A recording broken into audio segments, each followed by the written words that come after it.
Salut tout le monde, c'est Anonymal. Aujourd'hui on se retrouve pour une nouvelle vidéo dans laquelle je vais vous parler d'un casque que j'ai trouvé sur Amazon. Et c'est le casque audio qui a été le plus vendu sur la plateforme. Ce qui pourrait vouloir dire que c'est un bon objet. Si beaucoup de gens l'achètent, forcément c'est pas dégueu. Mais ça, c'est à la base. Amazon c'est ultra cool, on trouve énormément de choses, mais il y a aussi moyen de faker les avis. Il y a moyen de se passer des commandes à soi-même, pour rajouter des commandes et faire croire que c'est l'objet le plus vendu. Donc au final, on peut se retrouver douillé. Il est hyper probable en vrai qu'il n'y ait pas de triche, que ce soit organique et que ce soit vraiment le casque le plus vendu.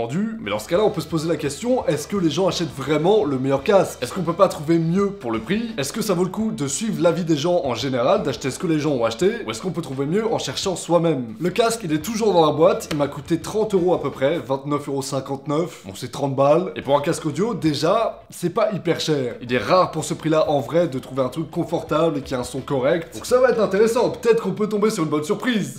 J'aimerais bien d'ailleurs, mais ça me semble chaud hein. À l'heure actuelle, ce casque, il a baissé de 4 € à peu près, vous pouvez le trouver dans les 26 €. Vous savez que les prix sur Amazon ça varie plus ou moins. Et là du coup pour l'instant le casque est en train de baisser un peu. Donc si jamais à la suite de cette vidéo il vous intéresse, allez-y vite.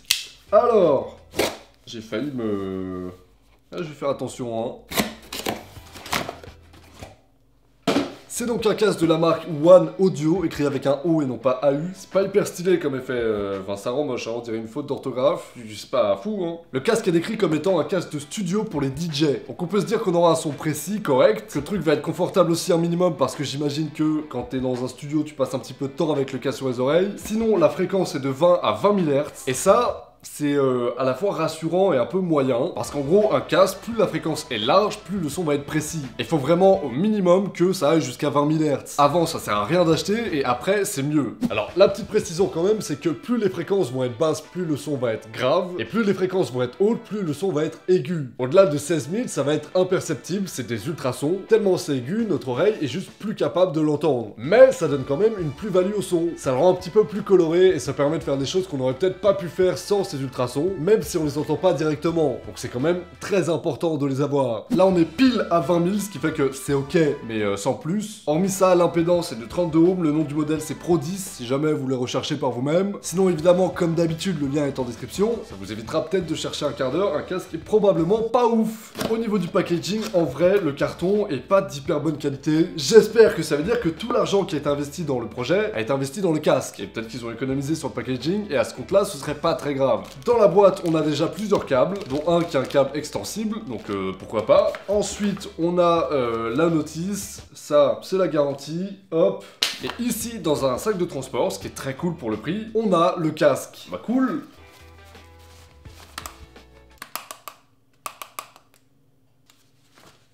La première impression que j'ai sur le casque, c'est qu'il est quand même pas mal léger. En fait, c'est un entre-deux. C'est pas hyper léger non plus, mais c'est pas assez lourd pour qu'on puisse se dire « Ok, c'est quand même un objet stylé ». Non, là, c'est moyen. C'est un casque qui est donc pliable comme vous l'avez vu. On peut le ranger un petit peu comme on veut, et ça prend beaucoup moins de place. Ce qui est cool, mais ça se fait sur énormément de casques, donc on va pas non plus le juger positivement sur ça. C'est dans la norme, maintenant. Les oreillettes peuvent pivoter, elles peuvent aussi se retourner pour je sais pas quelle raison. Quellement, c'est confortable de faire ça, là.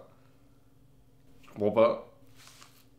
Non, c'est naze, hein. Pour ce qui est des mousses au niveau du arceau et au niveau des oreillettes, c'est assez bon. En tout cas, ça a l'air confortable. C'est pas de la mousse qui a l'air cheap, à part le simili-cuir qui l'est un petit peu. Mais en vrai, j'ai vu pire, et pour l'instant, en vrai, tout est moyen. C'est le casque moyen. C'est bien aussi, hein, il en faut.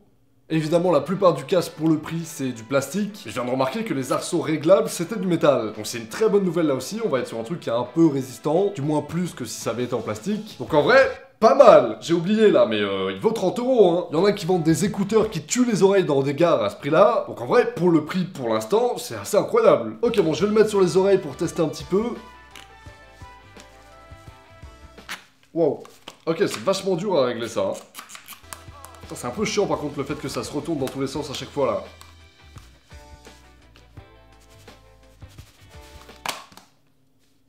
Bon, on n'a pas trop forcé non plus sur les mouvements, hein. Bon, j'ai abusé, mais en vrai, il tient pas si mal. Et c'est un casque qui est fermé, donc j'entends beaucoup moins à l'extérieur. Il n'y a pas de technologie de réduction de bruit active à l'intérieur, mais les mousses font le taf, ça étouffe un petit peu les sons ambiants. Pas de ouf non plus, mais ça fait une différence. Et peut-être que là, je suis en train de parler plus fort, par exemple. C'est certainement à cause de ça, hein. Donc ce que je vais faire, c'est brancher tout ça à mon PC, histoire d'avoir une idée du son que ça fait, un minimum. Allez, viens là, toi. Donc là, on a un micro. Ok, pas mal. Allez, frérot, fais-moi plaisir. C'est pas dans le casque là, hein, les frérots. Concentre-toi, le PC là.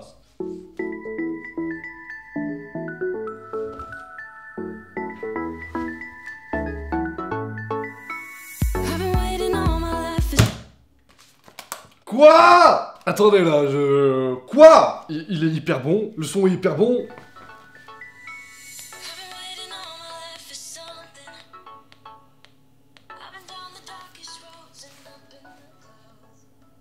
Quand on met un petit peu trop fort, par contre, les basses ont tendance à saturer, mais ça me paraît plutôt normal. Et dans tous les cas, personne n'écoute la musique aussi fort que ce que je viens de le faire. Je me suis démonté les tympans là, hein. C'est juste très très bon. En vrai, je suis hyper étonné de voir à quel point le son est clair, à quel point les basses sont profondes, dans le sens où elles se ressentent hyper bien. Par contre, pour le coup, c'est pas les plus précises que j'ai pu entendre. Il y a un tout petit peu de distorsion quand les fréquences sont vraiment hyper basses, et quand le son est trop fort, mais ça fait très largement le job. Je pense que c'est aussi le genre de casque qui peut se garder relativement longtemps sur les oreilles sans qu'on ait de problème. Et c'est pas non plus de faire un challenge. Je porte mon casque pendant 24 heures et je vois si j'ai des croûtes à côté des oreilles ou pas après. Évitez vraiment, c'est pas nécessaire. Mais le casque est bien, vraiment bien. Comme vous pouvez le voir, il y a deux entrées pour des potentielles prises jack. Il y en a une en 3,5 mm et celle-là. Et en fait, ce qui se passe, c'est que ce casque peut aussi être un intermédiaire. Là par exemple, le casque est branché à mon PC. Donc quand je vais envoyer du son depuis mon PC, il va aller dans le casque. Mais ce que je peux faire aussi, c'est brancher une autre prise jack, hop, ici, et brancher ça à un autre casque, ou brancher des écouteurs directement dessus, pour avoir toujours le son du PC, mais cette fois-ci dans deux appareils en même temps. Ça va juste dupliquer le son. Et c'est ultra pratique parce qu'on a tous connu la galère, par exemple, d'être dans le bus avec quelqu'un, de vouloir partager de la musique et de mettre un écouteur, de passer l'autre à la personne, d'être en galère avec le fil, dès que l'autre s'éloigne un petit peu, le fil tombe. C'est relou, ça arrange personne, et au final tu finis par mettre tes écouteurs tout seul, parce que ça te fait chier. Écoutez, ça va être une vidéo plutôt courte, mais j'ai très peu de choses à dire sur le casque, il est juste bon, le rapport qualité-prix est incroyable, le casque est d'assez bonne facture, donc je pense qu'il va durer un petit peu. Il n'est pas inconfortable, le son est bon. Il y a une pochette de transport pour le protéger un petit peu et tout.